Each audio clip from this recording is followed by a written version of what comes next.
కక్కుల వసంతము వలతూపు కలువను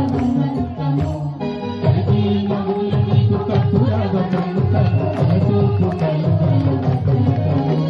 కులికి మగాడిన